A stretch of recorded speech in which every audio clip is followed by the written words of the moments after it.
Buenos días, amigas y amigos.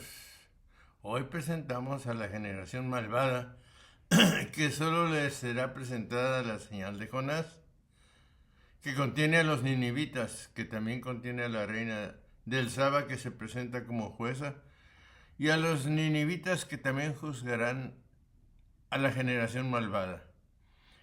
Que esta generación la podemos hacer vida en nosotros. Empecemos.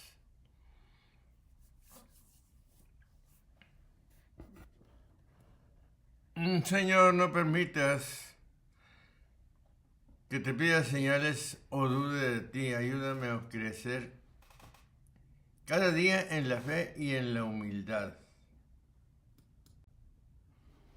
29.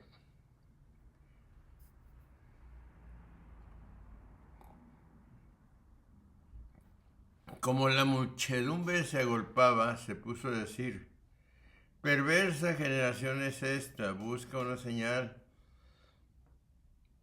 mas no le será dada señal sino la de Jonás. El Señor había sido provocado de dos maneras. Unos lo calumniaban diciendo que arrojaba a los demonios en nombre de Belzebú, a quienes contestó como queda dicho, y otros lo tentaban pidiéndole un prodigio del cielo, a quienes ahora empieza a contestar. Por esto sigue, como las gentes sacudiesen a oírle, comenzó a decir: esta raza de hombres es una raza perversa, etc. Para que conozcamos que cuando empieza a descomponerse el pueblo de la sinagoga, empieza a ensalzarse la santidad de la iglesia. Así como Jonás fue un prodigio para los ninivitas, así lo será el Hijo del Hombre para los judíos. Por esto añade: piden un prodigio y no se les dará otro prodigio que el del profeta Jonás. Lucas regresa al motivo de la petición de un signo introducido ya en el versículo 16. El signo de Jonás, en Mateo 12 del 38 al 42. No debe influir en la lectura de este pasaje, pues a Lucas no le interesa el motivo de la estancia de 3 días de Jonás en el vientre de la ballena. Lo que los versículos 30 y 32 dejarán claro que lo que le interesa es el signo de la proclamación de la palabra de Dios por Jonás, que está en sintonía con su insistencia en mantenerse a la escucha de la palabra de Dios proclamada por Jesús.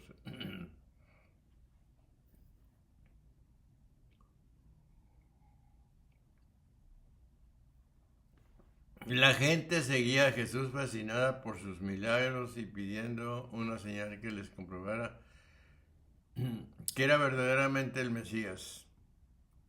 Hoy día todavía hay mucha gente que continúa buscando los milagros del Señor en lugar de buscar al Señor de los milagros. Día con día Dios nos da signos de su presencia, de su amor, y nos invita a vivir en Él, a confiar en Él, a tenerlo verdaderamente como nuestro Dios y Señor. Basta abrir bien nuestros ojos, sobre todo los del corazón, y nos daremos cuenta que habita entre nosotros, que nos protege en nuestras dificultades y que ni un momento estamos solos. Los que no lo ven y no lo sienten cercano generalmente es porque no oran. Si tú no quieres ser de los que se pasa la vida pidiendo a Dios una señal, ora y como resultado verás, oirás y amarás. 30. Porque lo mismo que Jonás fue una señal para los ninivitas, así el Hijo del Hombre será una señal para la generación esta.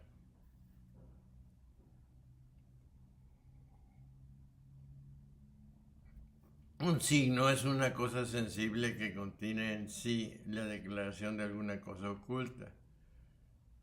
Así, el signo o prodigio de Jonás representa el descenso de Jesucristo a los infiernos, su ascensión y su resurrección de entre los muertos. Por eso dice: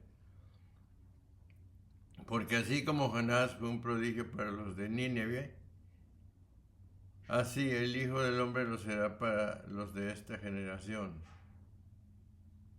Les da un signo, no del cielo, porque eran indignos de verlo, sino de lo profundo del infierno, es decir, les da la señal de su encarnación, no de su divinidad, de su pasión, no de su glorificación.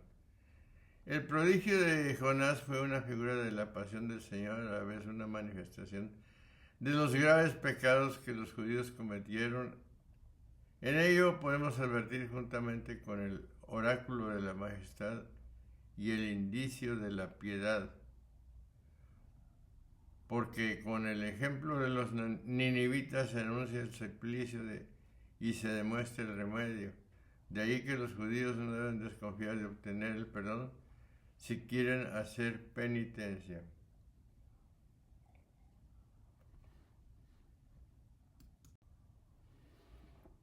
(31) La reina del mediodía será despertada en el juicio frente a los hombres de la generación esta y los condenará, porque vino de las extremidades de la tierra para escuchar la sabiduría de Salomón, y aquí hay más que Salomón. Pero Jonás, después de que salió del vientre de la ballena, convirtió a los ninivitas con su predicación, mas la raza de judíos no creyó en Jesucristo resucitado, de donde resultó su condenación, y de esto ofrece un doble ejemplo cuando dice: la reina del mediodía se levantará el día del juicio contra los hombres de esta generación y los condenará, no precisamente por el poder del juicio, sino por la comparación de sus hechos que fueron mejores. Y prosigue, porque vino del cabo del mundo a oír la sabiduría de Salomón, y veis aquí a uno superior a Salomón. La palabra aquí significa entre ellos, que entre ellos se hallaba quien era incomparablemente superior a Salomón.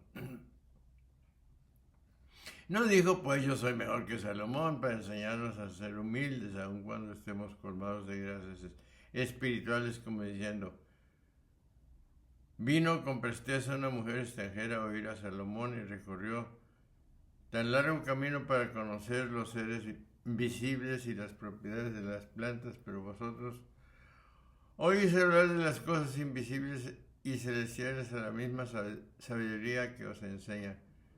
Prescindís de qué prueba cuando dice con señales y con obras, y así os rebeláis contra sus palabras y no os hacen mella sus milagros.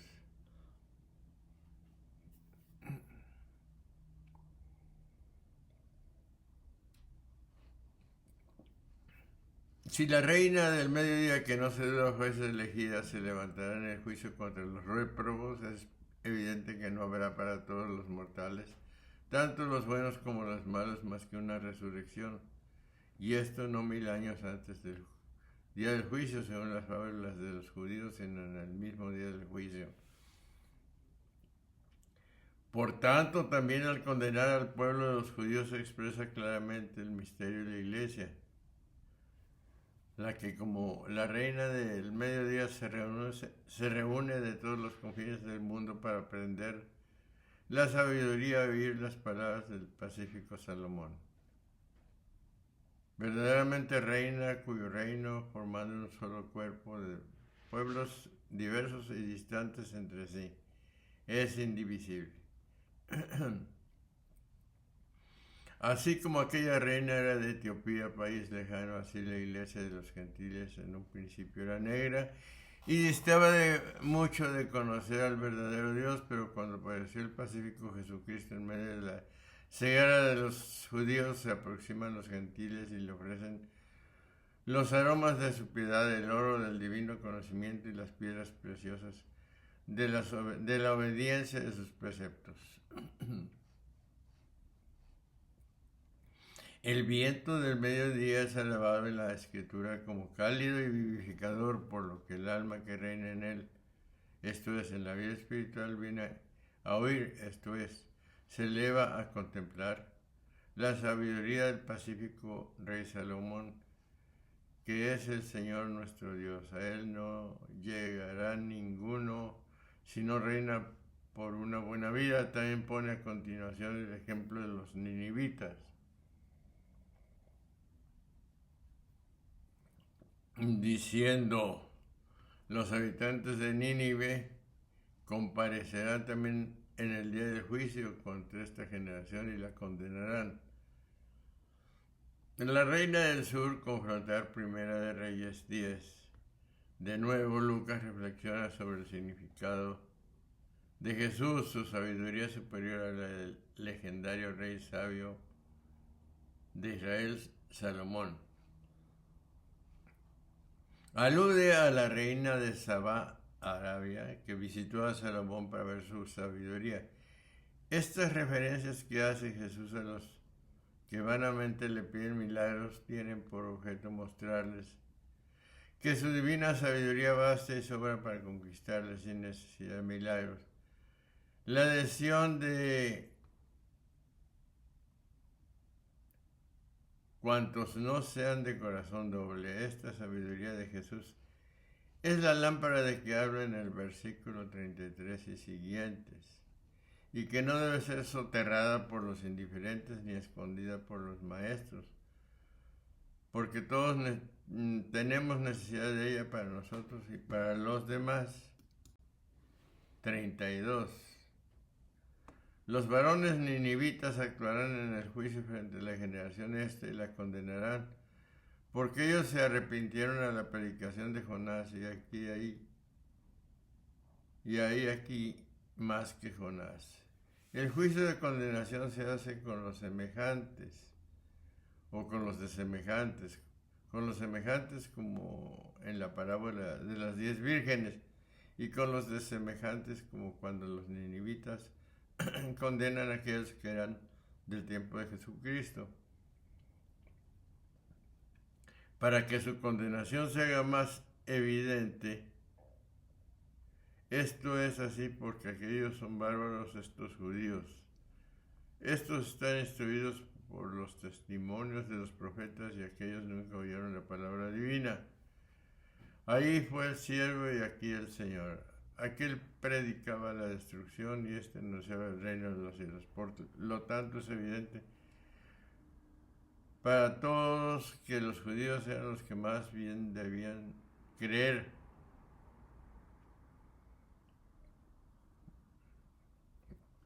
Pero sucedió lo contrario, por lo que añade: por cuanto ellos hicieron penitencia a la predicación de Jonás. Y he aquí que uno superior a Jonás. Según este misterio, la iglesia consta de dos partes. Unos son los que no conocen el pecar, lo que es propio de la reina del mediodía, y otros los que dejan de pecar, lo que corresponde a los ninivitas que hacen penitencia. La penitencia borra el pecado, la sabiduría lo evita.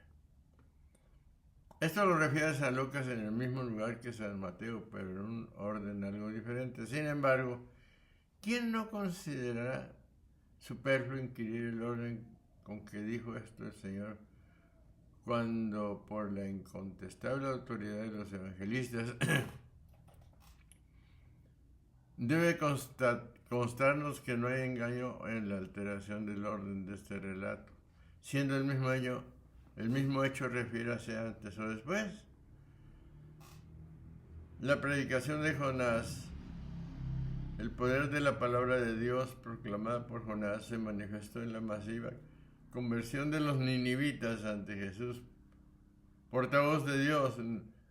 Nos encontramos con un poder superior. Lucas presenta como modelo de imitación para sus lectores gentiles y para todos los discípulos la generosa respuesta dada a la palabra de Dios por un pueblo no elegido.